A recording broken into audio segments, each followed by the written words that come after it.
Buenas tardes, amigas y oyentes de esta página de Educación Bíblica. Bueno, hoy viernes nos encontramos otra vez para poder seguir estudiando el libro de Filipenses, ¿no? Y en esta oportunidad solamente vamos a pensar y a meditar en 4 versículos, desde el 27 al 30 del capítulo 1 de Filipenses. Dijimos que en el capítulo anterior, el estudio de la semana pasada, que el versículo clave de esta epístola era Filipenses 1:21, ¿no? Porque para mí el vivir es Cristo y el morir es ganancia, ¿no? Decía Pablo. Y hoy el título que le puse a este pequeño tiempo de meditar en la palabra es estilo de vida. Y ahora vamos a ver el motivo por el cual puse ese título, ¿no? Sin más, bueno, antes vamos a orar para que el Señor bendiga este tiempo. Señor, gracias por este tiempo y te pedimos que continúes bendiciendo estos encuentros y Señor que sea de bendición para las oyentes tanto como lo fue para mí. Gracias por tu amor, en el nombre de Jesús oramos, amén. Bueno, amigas, oyentes de esta página y hermanas que puedan escuchar, vamos a leer sin más el versículo 27 del capítulo 1 de Filipenses. Dice así: solamente que os comportéis como es digno del Evangelio de Cristo, para que, o sea, que vaya a veros o que esté ausente, oiga de vosotros que estáis firmes en un mismo espíritu, combatiendo unánimes por la fe del Evangelio, ¿no? Y acá, chicas, Pablo le pedía a los filipenses que se comporten como es digno del Evangelio, pero sea que él esté o que no esté. O sea que él estaba preocupado por el crecimiento de los hermanos de Filipo, tanto como que si él estuviera presente como si no. Saben que esta carta él la escribió, obvio que no estaba presente allí, la escribió estando preso en la prisión, pero él tenía una preocupación, como dijimos anteriormente, por el crecimiento y que los filipenses conozcan al Señor Jesucristo, ¿no? Que conozcan el Evangelio. Y así, tanto con los filipenses como con todos aquellos a quienes Pablo ha predicado, ¿no? Y en esta palabra, comportéis, dice, comportéis como es digno del Evangelio. El autor de este libro que estoy leyendo lo explicaba como que es un estilo de vida, que sea un estilo de vida de acuerdo al Evangelio de la gracia y la misericordia del Señor Jesucristo, ¿no? Que sus vidas o que su andar, que su hablar y su predicar en cuanto a la fe sea de acuerdo al Evangelio. Y dice que os comportéis como es digno del Evangelio de Cristo, para que así o que vaya a veros o que esté ausente, oiga de vosotros, que después le dice que estés firmes en un mismo espíritu, ¿no? Pablo anhelaba de que los hermanos de Filipo sean personas que estén firmes en la doctrina, firmes en la fe, firmes en llevar el Evangelio sin importar las circunstancias, sus limitaciones, sus errores. Y les decía que estén firmes en un mismo espíritu. Y ese firmes en un mismo espíritu da la idea de tener una unidad de propósitos, que tengan una unidad, esa unidad que solamente la da el Espíritu Santo a los hermanos que tenemos a Jesucristo en nuestro corazón, ¿no? Que tengan una unidad de propósitos. Y también le dice que estéis firmes en eso. Y esa palabra firmes, la explicación que daban acá, dice, es en el lenguaje militar, esa palabra se utilizaba para describir la acción de un soldado que se mantiene firme en su puesto sin ceder al enemigo, ¿no? Esa es la idea, de estar firme allí sin flaquear, sin ceder terrenos, defendiendo con todas las armas que el Espíritu Santo nos puede dar y con todas las armas que la palabra en nuestro caso puede darnos, ¿no? Acá nosotros ya tenemos la palabra, la Biblia, tenemos las que tenemos a Jesucristo en nuestro corazón. El Espíritu Santo es el que nos fortalece, es el que nos enseña, es el que nos ayuda y es el que nos consuela. Entonces él les decía que estén firmes, que tengan esa unidad de propósito, ¿no? Entre ellos mismos, y esa unidad de propósito, o sea que solamente sea esa unidad, una unidad de propósito da la idea de que uno no quiera, como decíamos anteriormente, predicó por este motivo, por aquel motivo, sino el propósito sea glorificar a Cristo, que esa unidad sea defender el Evangelio y llevarlo adelante, predicarlo, cumplir la gran comisión, ¿no? Y vamos a leer con referencia a estar firmes, Efesios 6:12, damos vuelta a una hoja, el libro anterior es Efesios 6:12, dice, porque no tenemos lucha contra sangre y carne, sino contra principados, contra potestades, contra los gobernadores de las tinieblas de este siglo, contra huestes espirituales de maldad en las regiones celestes.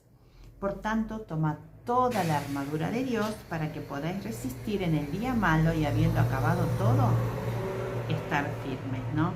O sea, dice que no tenemos lucha contra sangre y carne, sino nuestra lucha, Pablo mostraba la vida cristiana como una batalla espiritual, ¿no? Contra huestes espirituales de maldad en las regiones celestes. Sabemos que el mayor enemigo de Satanás es Satanás, el mayor enemigo de los cristianos es Satanás, y es el quien quiere destruir la obra de Dios. Obvio que no lo va a lograr porque el Señor ya triunfó, pero el mayor enemigo es Satanás, el que más trabas quiere poner para predicar el Evangelio es Satanás. ¿Y cómo lo hace? Desanimando a los hijos de Dios, desanimando a los que conocen la verdad para que no prediquen, para no hablar. Entonces, Pablo les pedía a los hermanos de Filipos que estén firmes, con una unidad de propósito, que el propósito sea el defender unánimes el Evangelio del Señor Jesucristo, ¿no? Y también les dice que estemos firmes en un mismo espíritu,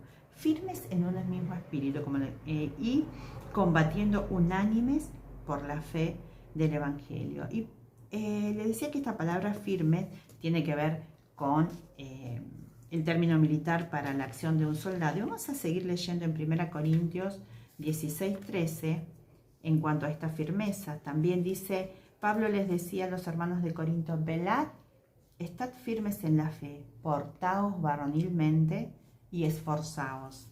Y en Gálatas 5:1, leemos acá, Gálatas 5, Gálatas 5:1, estad pues firmes en la libertad con que Cristo nos hizo libres, y no estéis otra vez sujetos al yugo de esclavitud. Dice, estáis libres en la libertad y no en la libertad con que Cristo nos hizo libres, y no otra vez sujetos al yugo de esclavitud. ¿Y cuál es ese yugo de esclavitud? El pecado. El Señor nos ha libertado del pecado. A través del Señor Jesucristo ya no somos esclavos del pecado, somos esclavos del Señor Jesucristo y siervos de Él. Pero ya no somos esclavos del pecado. El Señor Jesucristo ya perdonó en la cruz nuestros pecados, a las que hemos recibido a Jesucristo en nuestro corazón, los que nos hemos arrepentido y no somos más esclavos del pecado. O sea que no tenemos que tener, pero el Señor nos da la posibilidad de decidir. Entonces Pablo los aconseja a que estén libres en esa libertad con que Cristo nos hizo libres para hablar y predicar el Evangelio, ¿no? Y no esclavos del pecado anteriormente, sino no con ese peso, con esa carga, que se sientan perdonados, felices, gozosos y considerándose justos delante de Dios y con toda autoridad que viene del Señor para hablar el Evangelio, ¿no? Y después les decía unánimes, combatiendo unánimes también. Vamos a volver a Filipenses. Dice, combatiendo unánimes por la fe del Evangelio. Y esa palabra unánimes significaría una sola alma. O sea, y que tiene que ver que ese unánimes, esa actitud de ellos, tendría que ser una sola alma. Y tiene que ver con las emociones, con la razón y con la voluntad. O sea, todo nuestro ser debe estar volcado a esa defensa y esa proclamación del Evangelio, ¿no? Qué hermoso, ¿no? Que nuestras emociones, la razón y la voluntad se conjuguen en todo, que es lo que interfiere también en la salvación. La emoción, la voluntad y la razón. Porque yo siento la necesidad de perdón, lo razono, lo entiendo y tomo la decisión de recibir a Cristo por fe, ¿no? Y qué hermoso que podamos tener esa actitud, ¿no? De estar firmes combatiendo unánimes por la fe del Evangelio. Y sigamos con el versículo 28, dice, y en nada intimidados por los que se oponen, que para ellos ciertamente es indicio de perdición, mas para vosotros de salvación, y esto de Dios. Y también les aconsejaba que no se dejen intimidar por los que se oponen al Evangelio de Jesucristo. Y esta palabra intimidados es la idea, se describe también, se lo utiliza para describir ese terror, ese miedo que tiene un caballo cuando se asusta. ¿Qué hace? El caballo cuando se asusta sale corriendo, ¿no es cierto? Entonces, Pablo, en medio de esa persecución que sufrían, ellos los anima a que no se dejen intimidar, que por el temor, por el susto, por las persecuciones y también quizás por lo que él también estaba viviendo, sino que estén firmes combatiendo por él. No se dejen intimidar por los que son contrarios. Con todos, seguramente todos los que estaban contrarios en esa época sabemos quiénes son, los que habían encarcelado a Pablo, que mataban a los cristianos, los perseguían, ¿no? Y era una época muy dura para el establecimiento de la iglesia. Como les decía anteriormente, qué difícil que fue para esos grandes siervos de Dios establecer iglesias y comenzar en la extensión del Evangelio en la tierra, en el mundo, ¿no? Ahora es muy fácil ser hija de Dios, tenemos miles de beneficios, es muy fácil predicar el Evangelio, tenemos tantos medios, tenemos los medios digitales, ahora que estamos en pandemia, tenemos ya toda una información muy bien estructurada que el Señor en su gracia permitió que tengamos, ¿no? Y que muchos mártires, podemos decirle, muchos hermanos en Cristo que dieron también, por no negar el Evangelio, perdieron su vida, ¿no? Y podríamos tener una lista muy grande para nombrarla, pero bueno, ya nombramos algunos en el encuentro anterior. Hoy vamos a continuar con el estudio. Y dice, y les pedía que no se dejen intimidar. Y hoy en día, actualmente, la humanidad, que no tengan temor, ¿no? Les decía en 2 Timoteo 1, bueno, y en 2 Timoteo 1:7 dice, porque no nos ha dado Dios espíritu de cobardía, sino de poder, de amor y de dominio propio, ¿no? Y seguramente tenemos muchos temores, mucho miedo en esta humanidad. Actualmente tenemos, como les decía anteriormente, miedo a la muerte, miedo a la enfermedad, miedo a la vejez, a la soledad, a la pobreza, pasamos dificultades económicas y nos viene el temor, a la soledad, quizás quedarnos solas por algún motivo, por alguna pérdida, o a la vejez, vivir solos, que no tengamos nadie a nuestro lado. En realidad podemos tener muchísimos temores, pero el Salmo 34:4 dice, busqué a Jehová y él me oyó y me libró de todos mis temores. ¿Quién es el que nos puede librar de esos temores? Es el Señor, ¿no?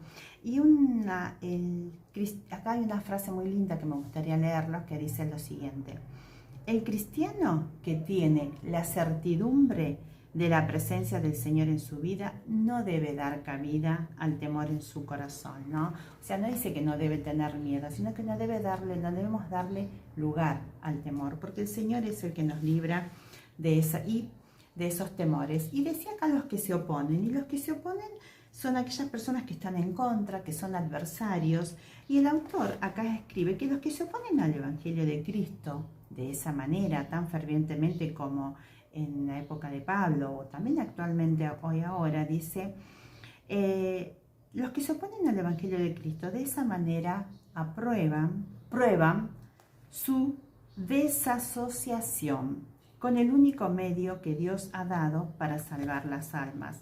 Y el único medio que el Señor ha dado para salvar las almas es el Señor Jesucristo, ¿no?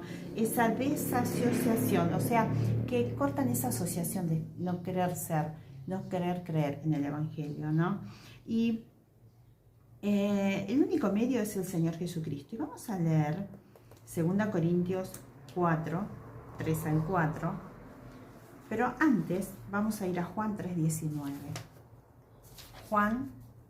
El libro de Juan, el Evangelio de Juan 3:19, dice lo siguiente: y esta es la condenación de los que se oponen, ¿no?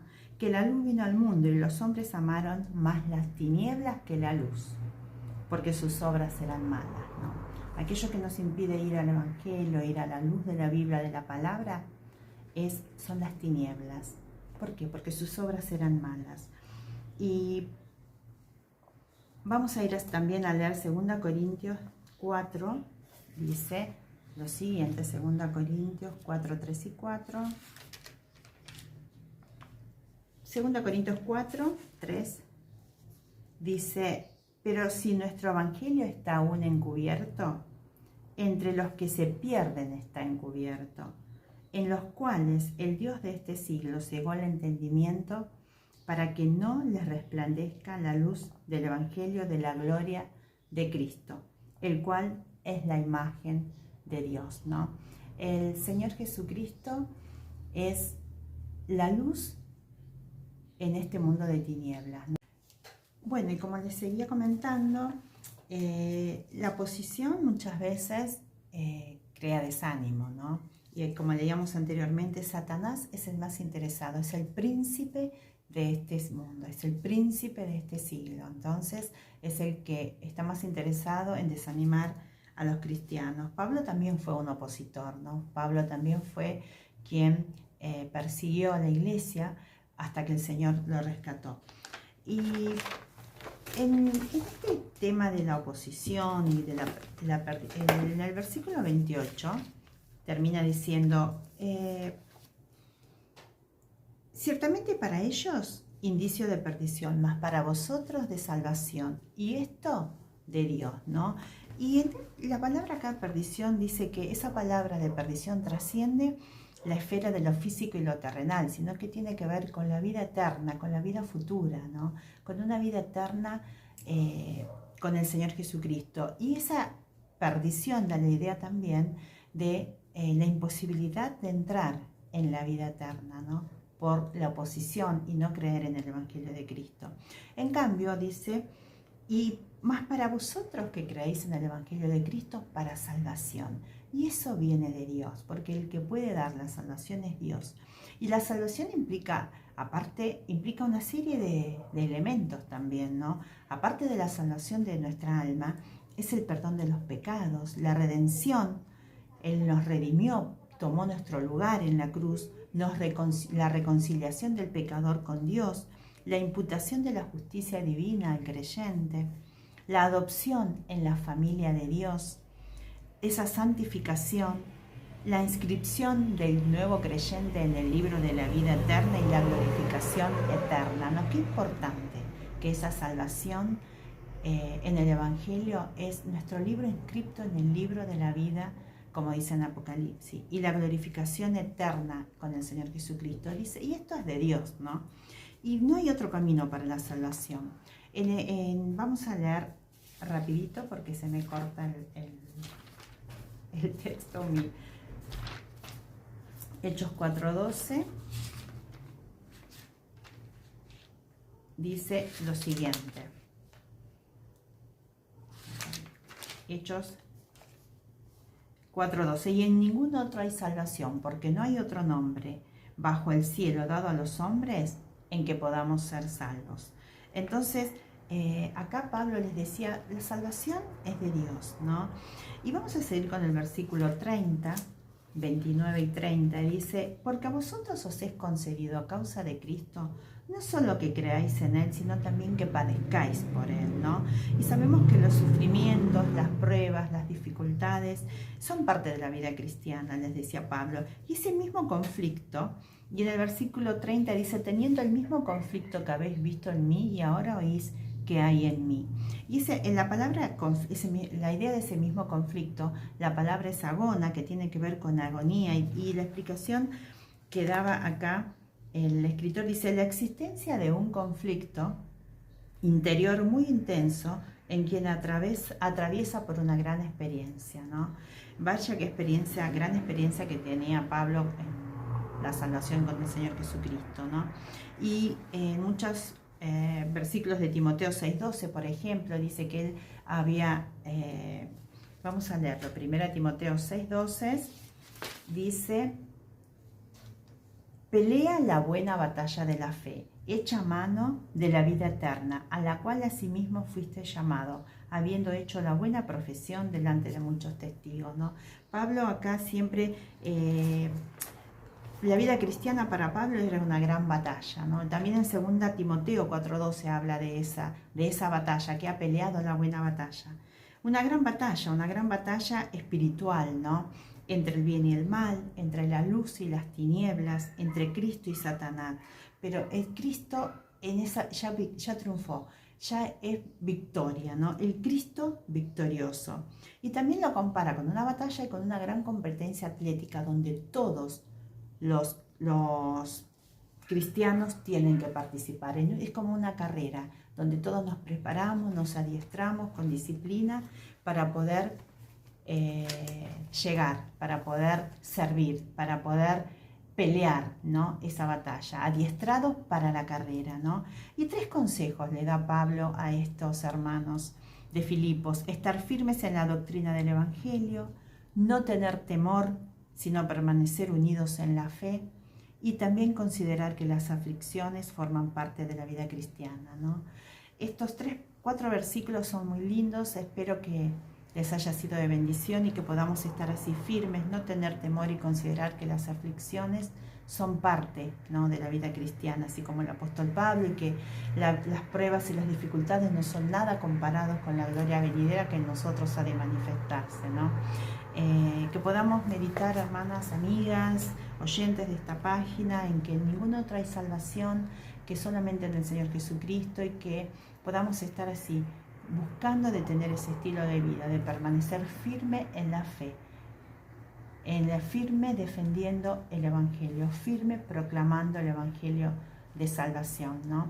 Oremos. Señor, gracias por este tiempo hermoso, gracias porque nos permitiste abrir tu palabra. Te pido que les sea de bendición a las oyentes, en el nombre de Cristo Jesús, nuestro Salvador, mi Salvador.